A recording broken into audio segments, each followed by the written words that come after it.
नमस्कार दोस्तों, कैसे हो आप सभी। उम्मीद करता हूँ काफ़ी अच्छे होंगे। दोस्तों, आप सभी के लिए मैंने राजस्थान हाईकोर्ट, एलडीसी, पटवार, ग्राम सेवक, रीट सभी भर्तियों के लिए राजस्थान जीके और आपके हिंदी की क्लास मैंने स्टार्ट दोस्तों कर दी है। जिसमें हिंदी की क्लास में हमने दोस्तों सबसे पहला जो टॉपिक लिया है वो वर्ण विचार को हमने बहुत अच्छे से कंप्लीट कर लिया है 2 क्लासों में।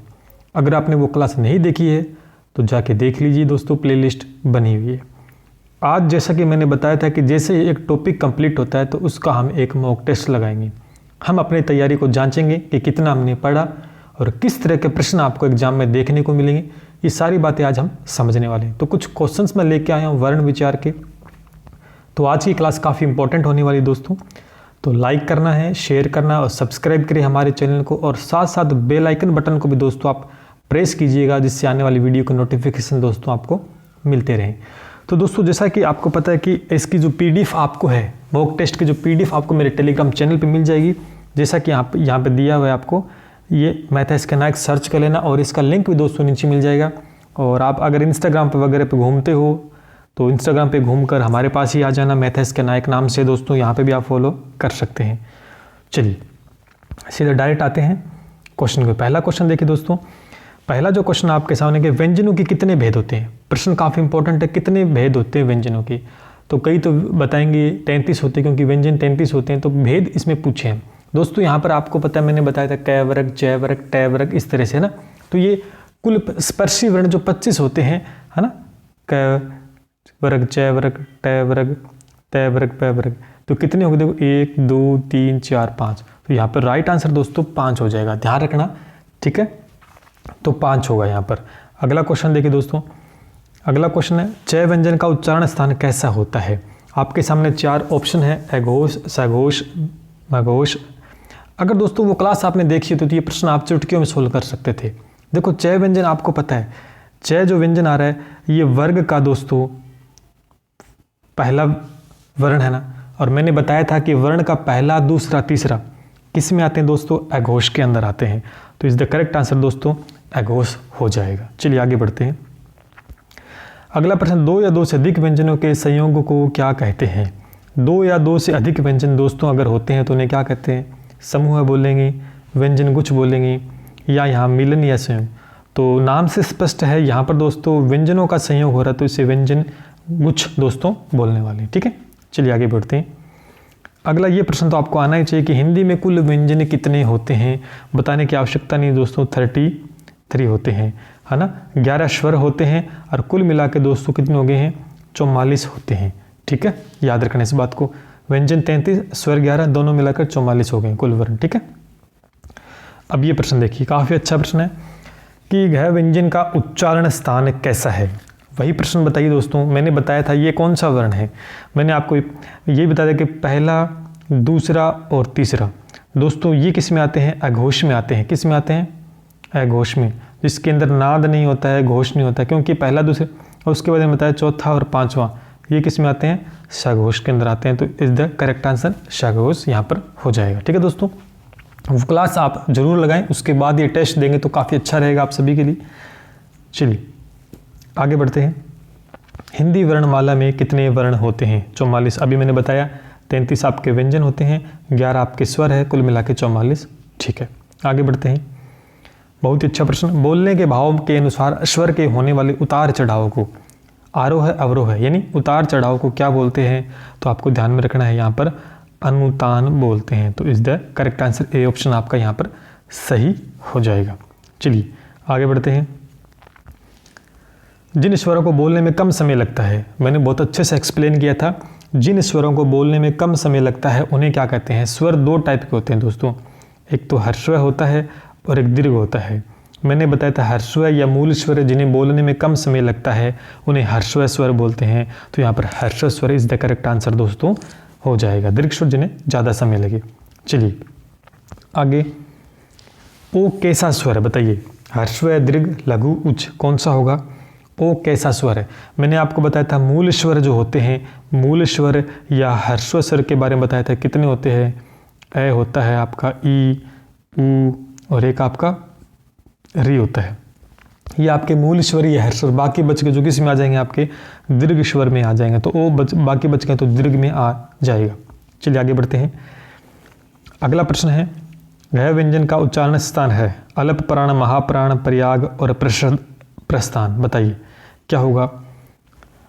तो आपको पता है ये दो शब्द आपने देखे हैं, अलप प्राण और महाप्राण, इन्हीं में से दो आंसर होगा दोस्तों।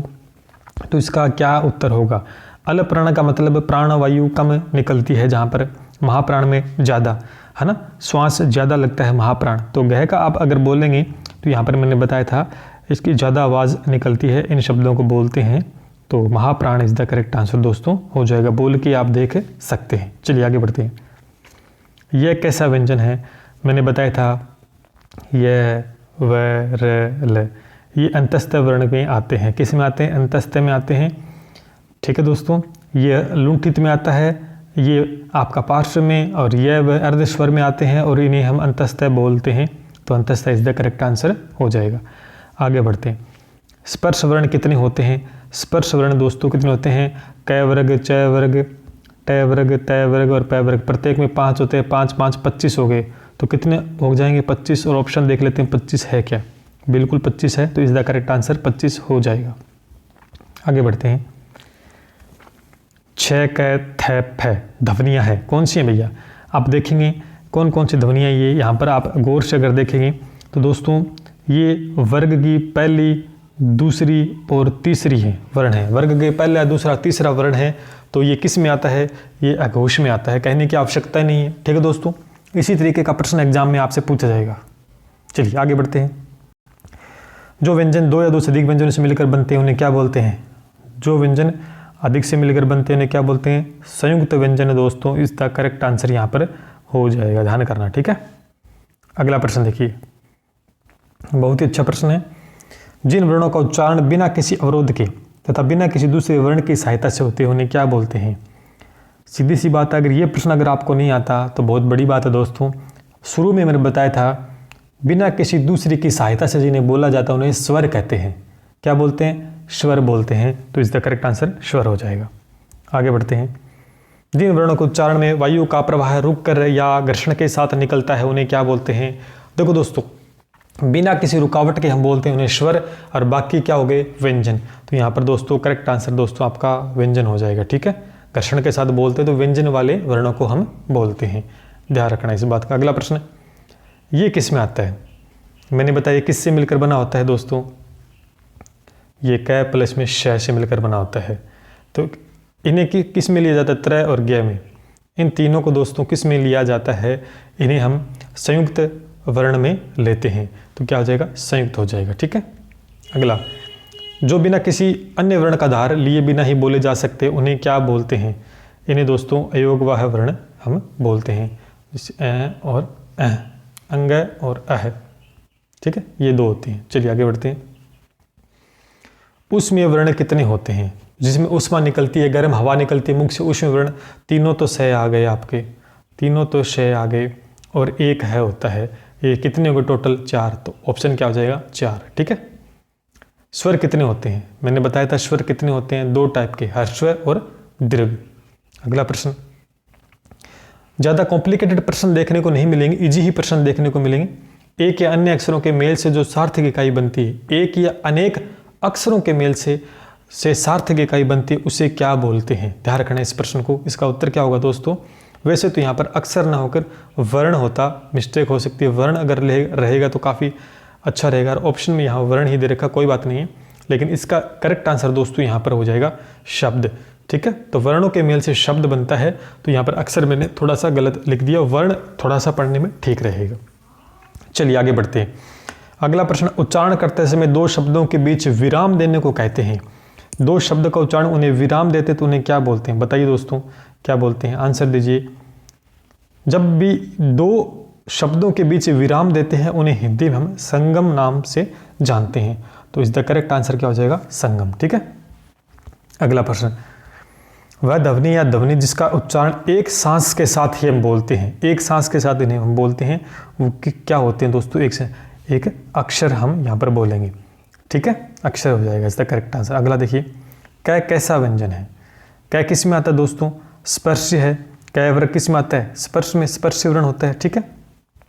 अगला देखिए, भाषा की सबसे छोटी इकाई, मैंने बताया था अगर उच्चारित रूप में पूछे तो ध्वनि, लिखित रूप में वर्ण, अगर सीधा ही प्रश्न पूछेगे सबसे छोटी इकाई तो यहाँ पर आपको वर्ण या ध्वनि में से एक ही मिलेगा, ध्वनि और वर्ण दोनों नहीं मिल सकते। तो यहाँ देखो ध्वनि नहीं आया, वर्ण आया, तो इसका करेक्ट आंसर क्या आ जाएगा?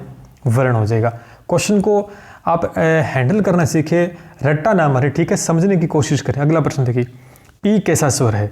ई बड़ी ई दोस्तों, ये बड़ी ई है तो बड़ी ई दीर्घ में आती है, तो ये दीर्घ दोस्तों यहाँ पर हो जाएगा। छोटी ई ह्रस्व में आएगी, ठीक है। अगला, वर्ण के उच्चारण में होने वाले यत्न को क्या कहते हैं? यत्न को क्या कहते हैं? जो एक सांस बोलते हैं उन्हें यत्न, प्रयत्न, इसका करेक्ट आंसर दोस्तों हो जाएगा। अगला, टय व्यंजन का उच्चारण बताइए। टय व्यंजन का उच्चारण आप बता सकते हैं जिनके अंदर अलग प्राण होते हैं दोस्तों, क्योंकि इसमें हमें कम श्वास की आवश्यकता यहाँ पर होती है बोलने में, तो अलग प्राण इज द करेक्ट आंसर दोस्तों हो जाएगा। अगला, ऊ कैसा स्वर है? छोटा ऊ है, तो कैसा स्वर दोस्तों? छोटा ऊ है, कैसा है? ह्रस्व होगा, इज द करेक्ट आंसर। मैंने बताया था स्टार्ट में। अब ये तो आपको आना ही चाहिए, स कैसा व्यंजन दोस्तों, ये तीनों किस में आते हैं? उसमें में आते हैं ना, तो इस द करेक्ट आंसर उष्म हो जाएगा। अगला प्रश्न देखिए, च वर्ग का व्यंजन है। च वर्ग का व्यंजन कौन सा है भैया? च वर्ग का ये भी नहीं है, ये भी नहीं है, ये है दोस्तों, ठीक है, तो आंसर हो जाएगा। चलिए, कूल, कूल में मात्रा है, बड़े ऊ की मात्रा है, ध्यान करना, बड़े ऊ की मात्रा। चलिए आगे बढ़ते हैं।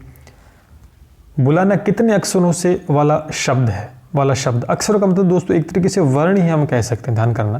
तो इतने किसमें कितने हैं? 1 2 3, तो 3 इज द करेक्ट आंसर हो जाएगा।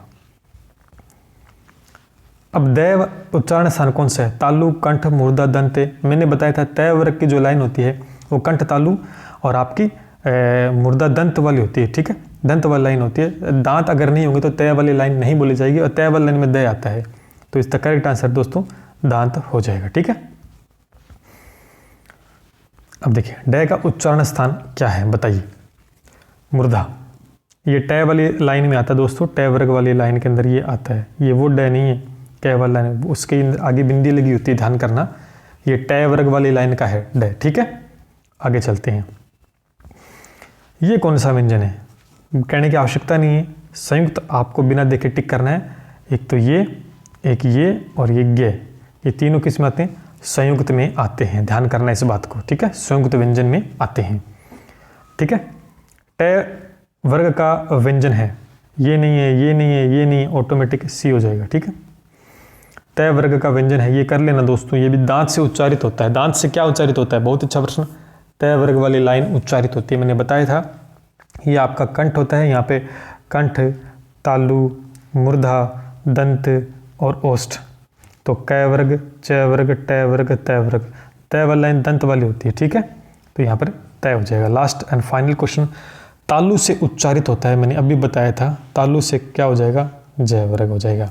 कंठ तालु, कंठ के बाद में कै वर्ग, तालु यानी जय वर्ग वाली लाइन हो जाएगी।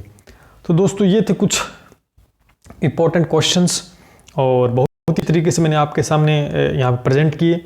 उम्मीद करता हूँ काफ़ी कुछ आपको समझ में आया होगा। इससे रिलेटेड बहुत सारे और क्वेश्चंस भी बनते हैं, लेकिन वर्ण विचार में से इसी तरीके का प्रश्न आपसे दोस्तों पूछा जाएगा। नो डाउट सारी चीज़ें क्लियर हो चुकी हैं। कोई भी डाउट आता है तो कमेंट करके दोस्तों पूछ सकते हैं, और लाइक शेयर तो बनता है, दिल खोल के लाइक शेयर कीजिएगा और सब्सक्राइब कर ले और बेल आइकन बटन को दोस्तों प्रेस करें।